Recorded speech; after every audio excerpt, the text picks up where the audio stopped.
अस्सलाम to class 9 type 3 हमारे पास 2 point form of the straight line. अब यहाँ पे हमने ऐसी लाइन की इक्वेशन फाइंड करनी है जो दो पॉइंट्स में से पास करे। 2 पॉइंट्स है इसका मतलब इसमें 2 पॉइंट्स होंगे और यहाँ पे स्लोप नहीं है। स्लोप यहाँ पे स्लोप नहीं है तो इसका मतलब यहाँ पे स्लोप यूज नहीं होगी, फार्मूले में स्लोप नहीं होगी। 2 पॉइंट्स है तो इसका मतलब फार्मूले में सिर्फ 2 पॉइंट्स होंगे। अब हमने इस लाइन की क्वेश्चन फाइंड करनी है जो 2 पॉइंट्स में से पास करेगी। लेट कर लेते हैं पॉइंट P और point Q।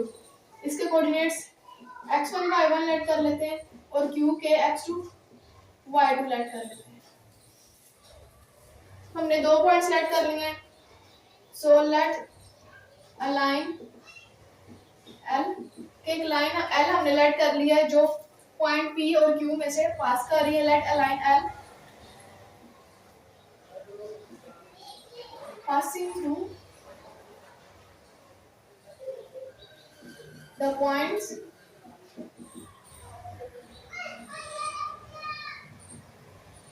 P and Q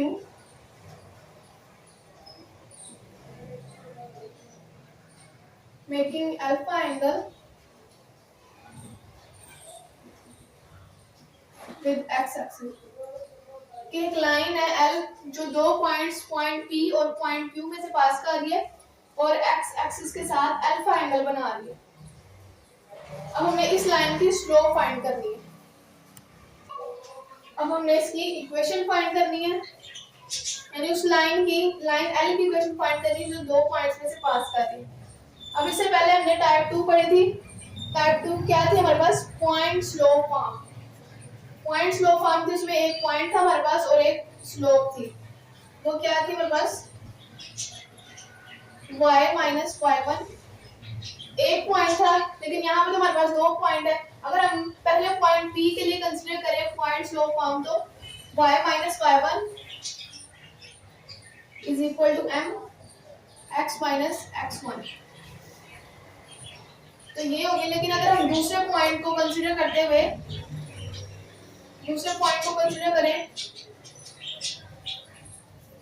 point Q को, तो हमारे पास पॉइंट स्लोप फॉर्म क्या होगी? y माइनस y2, क्योंकि यहाँ पे जो पॉइंट है हमारे पास वो x2 y2 है। तो हमने पॉइंट P कंसीडर किया था तो हमारे पास पॉइंट कौन कौन से थे? x1 y1। जब हम पॉइंट Q कंसीडर करेंगे तो फिर हमारे पास पॉइंट स्लोप फॉर्म क्या होगी? y minus y2 is equal to m x minus x2। अब यहाँ पे हमने इक्वेशन फाइंड करनी है, लेकिन इक्वेशन में स्लोप इन्वॉल्व नहीं है, सिर्फ 2 पॉइंट्स फॉर्म होने चाहिए, यानी उसमें सिर्फ 2 पॉइंट्स होने चाहिए, स्लोप नहीं होनी चाहिए। तो हमें यहाँ पे m नहीं चाहिए। m को खत्म करने के लिए हम क्या करेंगे? m की वैल्यू पुट करेंगे। तो m की वैल्यू क्या है हमारे पास? m स्लोप है तो m इक्वल होता है tan अल्फा के। लेकिन अगर 2 पॉइंट्स हो तो फिर स्लोप क्या होगी? y2 minus y1 divided by x2 minus x1। तो यहाँ पे हम m को खत्म करने के लिए m की वैल्यू पुट करेंगे y2 minus y1 divided by x2 minus x1। दोनों वैल्यूज में हम ये वाला फार्मूला भी यूज कर सकते हैं और ये वाला फार्मूला, दोनों में से कोई फार्मूला भी यूज कर सकते हैं। तो m की वैल्यू पुट कर देते हैं y minus y1 is equal to, अब यहाँ पे m है तो m की जगह पे हम क्या लिखेंगे? y2 minus y1 divided by x2 minus x1, उसके बाद x माइनस x1। इसी तरह से दूसरा फार्मूला क्या होगा? y minus y2 is equal to y2 minus y1 divided by x2 minus x1 और यहाँ पे x माइनस x2। एक ये फार्मूला हमारे पास और एक ये फार्मूला। अगर 2 पॉइंट्स दिए हो और उन्होंने कहा हो कि 2 point form of the straight line find करें या फिर equation of the straight line find करें, इसमें 2 पॉइंट्स हमें गिवन हो, तो हम ये वाला फार्मूला भी यूज कर सकते हैं और ये वाला फार्मूला भी यूज कर सकते हैं। उसके अलावा इसको इस फॉर्म में भी लिख सकते हैं, ये जो y वाली वैल्यू है y2 माइनस y1, ये वैल्यू यहाँ पे मल्टीप्लाई हो रही है ना इस वैल्यू के साथ। अगर हम इसको इक्वल टू साइड पे ले जाएंगे तो वहां जाके इस वैल्यू के साथ ये वैल्यू डिवाइड हो जाएगी। इस तरह से भी हम इसको लिख सकते हैं y माइनस y1 ये वैल्यू यहाँ पे मल्टीप्लाई होगी, इक्वल के साइड पे जाके डिवाइड हो जाएगी। y minus y one divided by y two minus y one is equal to, यहाँ पे क्या रह जाएगा x माइनस एक्स वन और नीचे divided by x two minus x one. इसी तरह इस फॉर्मूले को भी हम क्या लिख सकते हैं, y माइनस वाई टू, ये वाली वैल्यू यहाँ आके डिवाइड हो जाएगी, y two minus y one is equal to, यहाँ पे क्या आ जाएगा x minus x two divided by x two minus x one. यानी कि आप दोनों में से कोई भी फॉर्मूला यूज कर सकते हैं। यहाँ पे पहला पॉइंट भी यूज कर सकते हैं, अगर आपके पास 2 पॉइंट्स हो तो आप यहाँ पे पहला पॉइंट भी यूज कर सकते हैं, दूसरा पॉइंट भी, बाकी सेम है, सिर्फ यहाँ पे पहला पॉइंट यूज हुआ है, यहाँ पे दूसरा पॉइंट यूज हुआ है।